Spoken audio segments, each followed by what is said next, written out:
So I'm saying that right there at that Middle East, at that eastern side of the Mediterranean Sea, and I don't have a map here, maybe if I talk about it, if or you might open your cell phone and look it up, you will see it right there. And on the eastern side, to the north, you would have Turkey, right, which was known as Asia Minor, right, and coming down you have Phoenicia, which is now known as Lebanon.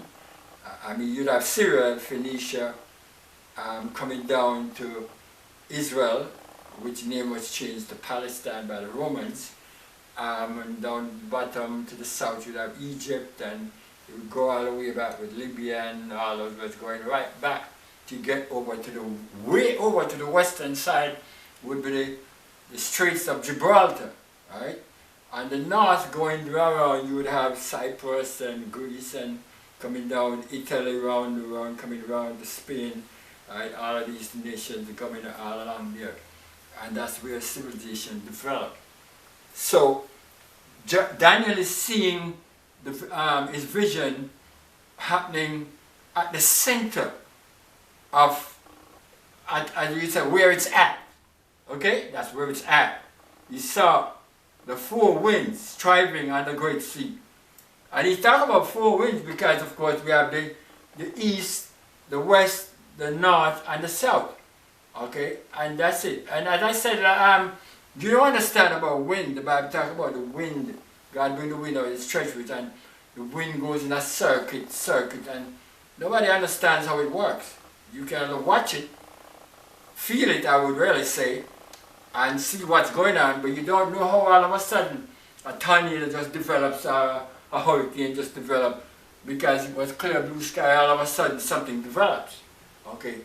But the Bible tells you clearly, and from this speaking parabolically, as Jesus always taught, he said in Matthew 13, without a parable he didn't speak unto them. So parabolically is using wind. And he said the four winds show by the great sea. And he's telling you that there were wars in the center of the world. That's where it's at. Okay? That's where it's at. And in order for you to dominate the world, there was a certain part of it you had to really conquer in order for you to dominate the world. At that time there was no Washington and no North America and all these things that we have now. This side of the world was not important. Today, this side of the world where we are is very important. But if you notice that no major war has been fought on this side of the globe. And this is one of the things that, so wind in prophecy means war, and that's what it is. And this is one of the things that the United States has tried to do. They have tried assiduously and skillfully, I would say, they've been very clever, to make sure that whenever they're fighting wars, it doesn't come to the shores of America. Because of that, Canada has benefited from it, Mexico, and the whole of them, going right down Argentina and the whole, right. But even Argentina, they had a war, because that war they had over the Shetland Islands, I can't remember the name of it, sometime in the 80s I think it was. They had a war way down there. It wasn't for long though, right? But they had a war down there. But as far as the United States is concerned, once they finished the Revolutionary War and all those wars fighting with the British and whatever, so they tried to quell it that no major war should be on this side of the world. Okay. But all of those things have changed now. Because you don't have to send ships to the shores to start war. You don't have to send planes anymore. Okay? And what has happened, the Bible said that when Daniel saw this vision, right? Okay? He saw that kingdoms were crumbling, right? Under the power of kingdoms, other kingdoms. In other words, there was a power struggle. One was striving to take over that one, right? It's something like, you think you're bad, we're better than you. And we want to show everybody that we're the baddest, right? Yeah, and the baddest the fastest man in town, right? I'm the baddest man in town, right? Okay, I'm the fastest gun in town. Nobody like me, okay? So everybody was trying to show like, I'm the baddest. So we went from Babylon, from Assyria to Babylon, and they dominated the center of the world, and what was important to the world. They didn't have North America and South America, because there was no such thing. America, the name came from Americus Vespucci, right, an Italian, okay, so, which was, centuries later. This was talking about before Christ came here. We're talking about this conflict, while these two in America came long after, right? Long after. So I'm saying to you that there was nothing really important over here for them to conquer, right? So if there was something important, they would have come here too. But now the world is a different place. It's a very different place, right? And America, as I said, has tried their best to keep wars from coming to the shores of either the Pacific or the Atlantic. And they have done very well with that.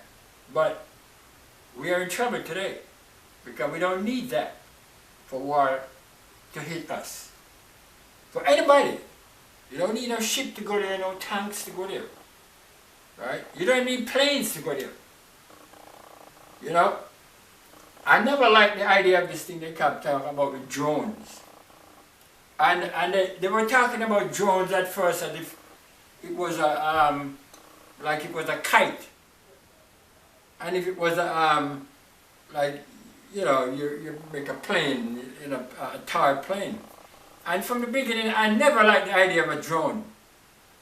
And I'm asking myself, what is this thing about drone? In my mind, I was saying it. Maybe it's the first time I'm saying it now. I never liked the idea of it. But whoever came up with this idea, let me say, I'm not going to give him the benefit of the doubt. No, I'm not going to give him the benefit of the doubt. That was for fun. I believe it's a devious thing. Okay? It is a very devious thing because, for one thing, it's very inquisitive. Somebody fly a drone over your house. They can look inside your place and look at you and you don't even know. So I didn't like it. But as far as, that is a personal thing with being inquisitive and something that could intrude on your privacy. But then the drone has become one of the most deadly weapons in the world. Because they found out that same little crap you see was flying there, right? They could put things in it that could explode and burn up people or destroy them, and you just sit down in your home like that and push a button and that happens. Okay? And so before you use maybe send a B-52 bomber or one of those, there's one they call it what do you call it in America? Yeah, they have a plane where they call it I'm trying to remember if it's the Frog or something like that. I can't remember the name of it. They said that plane is dangerous. You can shoot it and it will still be up there. It's made to withstand a lot of abuse, and it will still be flying. Can't remember the name of it. But I'm trying to say to you is that the striving for supremacy, the power struggle, was there. Coming down from Babylon, then came Medo-Persia. They had their own domain, but they said, hey, but we can't rule this world until we take over Babylon. Okay? Then there was down in Greece, there was Alexander, his father was Philip of Macedonia. They had their own domain. But they said, we can't be rulers of this world unless we take over Medo-Persia. We have to go to Shushan the palace. We have to take them over. Wherever they are, we have to take them over. Right? So, that was it. And then we went from that. The Romans were saying, well, we are in Italy and we have our own domain, but how are we going to rule the world unless we take over Macedonia unless we take over. But Philip, Alexander didn't even live that long either. But the Bible said he wept when history said he wept when he said there was no more place to conquer. He was such a fighting general that he just wanted to go and fight. Wherever there were people, where there was an army, he wanted to subdue it. And when he heard that there was no more army, he said, okay, that's it. We finished fighting now. But then, as the Bible said here in I think it's Daniel 8, it said, when he was strong, the he-goat, the great horn was broken, and 4 came up, right? And so, they were not able to hold the kingdom that he had set up, and it fell under Julius Caesar.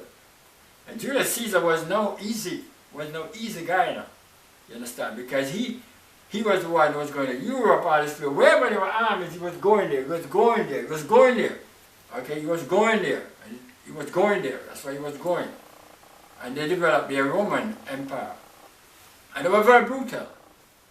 But the Bible is saying that it comes down to a time when there were many kings and rulers in the world. And, I don't intend going all of these things, But the Bible said, John said, Daniel said he saw all this fighting was going on. The 4 winds strove upon the great sea. Let me turn over to Revelation 7 now, because we have a Daniel 7 and we have a Revelation 7. And as we found out later on that the same mentality, the same spirit that wants to dominate the world has come down throughout the ages, right? We had Napoleon, right? The Emperor Napoleon. He wanted to create an empire, right, similar to what these did, right? And he got stopped. And we know the story about they are talking about your Waterloo, because we don't even understand how he got defeated by Duke Ellington, because they didn't have any army to match the French army. We don't quite understand also why Horatio Nelson defeated him also, on the British, because his army, his navy, was not bad enough to match the navy of Napoleon, the French navy. But he still got defeated, and so that desire to dominate the world. And the thing is that, as I said, if you want to dominate the world, you know that there are certain places you have to conquer. Now, the United States has made itself like set up itself as a big nation, and we are a big nation. But then we are envied throughout the world. And I spoke about this before. I think it was last year or the year before, the Lord was showing to me. Many of these nations, I said, like, who does America think they are? I mean, they come here dominating the world, telling the world what to do, and they're not even 500 years old nation. Where did they come from? So it creates a lot of envy and jealousy, and people are angry, wanting to destroy the nation of the United States. You understand? There are some people who love the United States, and there are some people who hate the United States. But usually it's not the people of the nation really. It's the leaders who are striving for supremacy, who are striving for to be seen, to be rulers. They are the ones that's doing it, because all over the world you got people who love America. They like our way of life. They wish they could be like Americans. But then their leaders would push them to say, well, don't like America, fight against America, burn their flag, destroy them. You understand? We want them to be destroyed. And then it goes right now from America back to the Middle East, where Israel is. Because as I said, you cannot be a ruler unless you dominate and overcome the Middle East. Okay? So it has been, so it will be. Okay? So many rulers have sought to fight there to overcome it, and they have failed. Okay? But they have tried right there in Israel. But at the same time, when the Turks used to rule Israel, for example, the Romans changed the name to Palestine because they wanted to banish Israelites forever. Right? But the land didn't prosper. There was nothing going on there because God didn't want anybody else to live there. He drove out the Israelites because they were disobedient idolaters, and he was punishing them. But he didn't lend out the land to other people to say, well, since they were disobedient, that you can get it. No. So the land didn't prosper. Nothing was going on there. The land was desert. Okay? So we come to the Revelation 7. I'm talking about so much things now right now. John said, after these things I saw 4 angels standing on the 4 corners of the earth. So in other words, John is seeing an angel in front of him, dead in front of him. He looks to the left, there's another angel straight across from him. Right? He looks to the right, he sees another angel straight across from him. And then he said, wow. He said, let me look behind me. He turns around, there's another angel straight across, straight behind his back. He said, wow, this is amazing. Right? And when he's looking at what they are doing, and he noticed that each of them is pushing back the wind, holding the 4 winds. And he's saying to himself that he's seeing that, man, more strife is coming down. More conflict, more war is coming. But the angels are holding it back. Holding it back. And then the scripture said, there's a reason why. Revelation 7 verse 1. He said, after these things I saw 4 angels standing on the 4 corners of the earth, holding the 4 winds of the earth, that the wind should not blow on the earth, nor on the sea, nor any tree. Okay? So in other words, these angels are putting things like at a standstill. Say stop, freeze. Hold it right there. And there's a reason why. Then verse 2 said, I saw another angel ascending from the east, having the seal of the living God. And he cried with a loud voice to the 4 angels to whom was given the earth and the sea, saying, hurt not the earth, neither the sea, nor the trees, till we have sealed the servants of God in their foreheads. Okay? And I'm not going to take it further from there.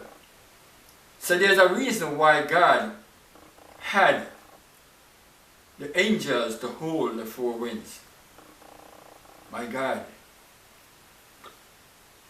If God was not holding the 4 winds, then he wouldn't be able to gather in all the people he wants to be gathered in for his kingdom, all his children. Okay? It got to a point in this world that the thirst for power, the thirst for blood, and these things are very evil. You know? It's very evil. When I listen to the news sometimes and I'm stunned some of the things that people are doing. You see? Because it is said that Joseph Stalin in USSR, he actually killed more people than Hitler did. And even Hitler, who is accused of killing 6 million Jews, right? And I can guarantee you that Hitler never pulled a gun and shot one of those Jews. I can guarantee you he never cut one of them with a sword or something. He just gave the order. And other people were evil enough to do it. They were evil enough to do it. You know what I'm saying? And don't think God is going to excuse them by saying, well, oh, I was just following the order that I got from above. You didn't have to do it. Remember when I was doing the study about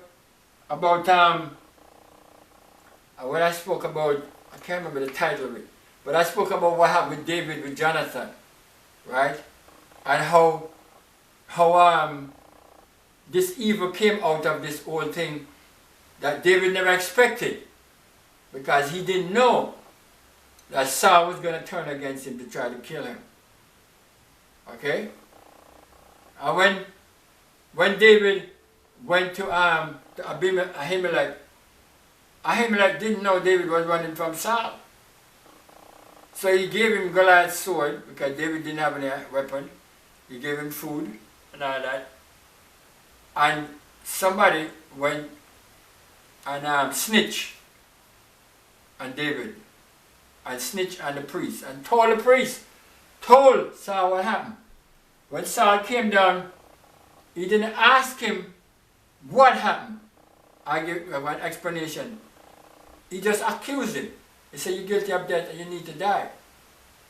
He asked his army to go ahead and kill the priest. And what the Bible said? The Bible said that all the soldiers look at him like, are you serious? No, we're not doing that. No. We were brought up to respect the priesthood, and these are men of God who we understand, and no king is going to tell us to go and kill the priest. That's what the Bible says. No soldier move his sword. Not one. You say you could be king anymore. If you want to kill them, well, let you go and kill them, and then we will turn on you, for that matter. Because you have no authority to tell us to go and kill the priests of God. I mean, these are not our enemies. We are trained to fight our enemies. Not to go and kill our own people, much more to go and kill our own priests. That's not going to happen. That's why they said what happened in Tiananmen Square was unprecedented, where a government would send its army to go and kill its own people. And they did it. They did it. Right? So you're saying to yourself, well, hold on. What are we trained to do? Are we trained to fight our enemies? Are we trained to fight our own people? People are out here, they're not shooting or looting or nothing. So we gotta go out and kill them for what? So I'm telling you that, so they will not be excused in the judgment. You can't go and tell Christ, the king, when he's in judgment that, well, Hitler told me I should do that, the general told me that, or Stalin said that, or whoever he is. You can't do that. You're not going to escape the judgment. You're not going to escape the judgment. The Bible tells you that the priests were there, and then one villain said, well, he would do it, and he went and killed him. And I guess, well, the soldiers should have defended the priests, which they never did. But they said, we're not going to kill a priest. If somebody want to kill him, they should have defended the priest, though. They should. From that guy and tell him, no, Greg, no, you can't do that. You're not going to do that. Right before our very eyes. You know, he said that when it comes to justice and when it's judgment and what is right, they said, well, no, that's not going to happen before me. They should have told him, no, you're not going to touch these priests either. We're not killing them. Saul give the order, we're not killing them, and you're not going to touch them either. If something is wrong, then let God deal with it for that matter. And we're not going to execute the king's order. So I'm just saying to you that the Bible said that there were some people who God wanted to bring into his fold. Some of them were not born yet. You see, that's the thing. Like myself, weren't born yet. And look at the struggle that has been going on in this world. who wants to be on top. Right? I'm saying, the Bible tells you about these kings, and it talk about and all the rest of the acts of King Asa, and how he warred and he conquered that and he what that, and then what it said, he slept with his fathers.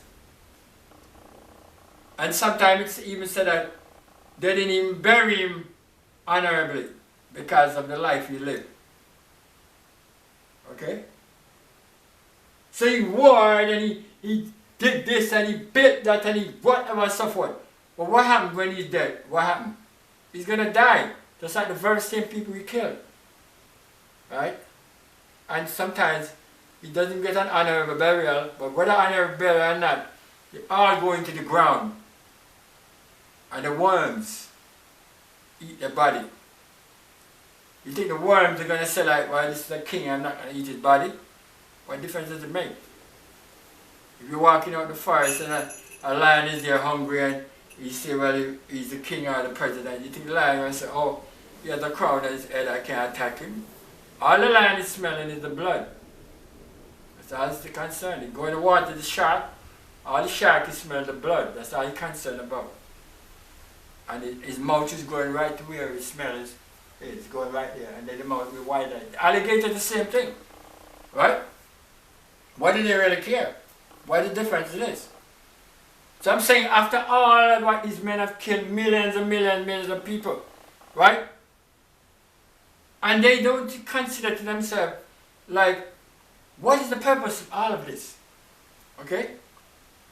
What is the purpose of all this? As I said, when David was king, he was fighting to defend his nation. But once he got all of that settled, then he just stopped. What is the point?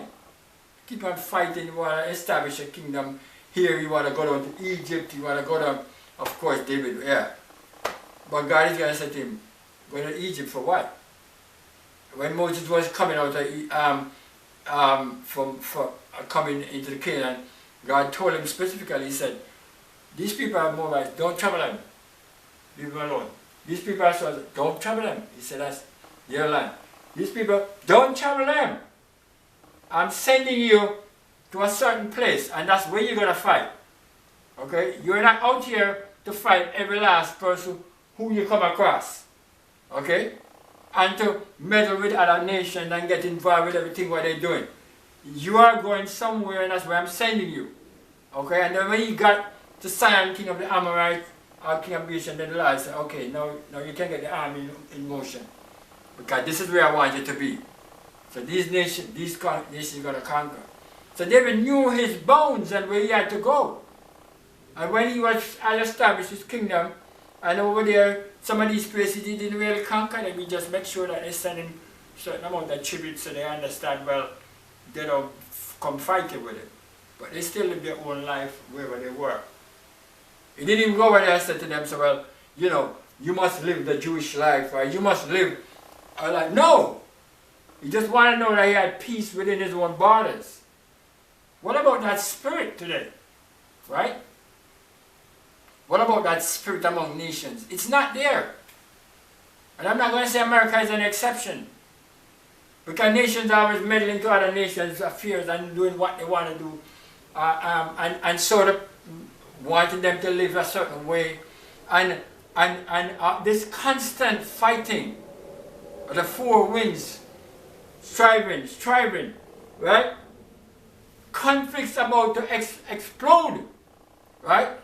And it was getting on too bad in the world, right? So when Germany started the First World War, right, it was 1914. All of these things happened, right? It's not too long. People who are still alive now know about it. My daddy was born in 1914, not no longer here, but people are alive who still know about it. There still are people who fought in that war.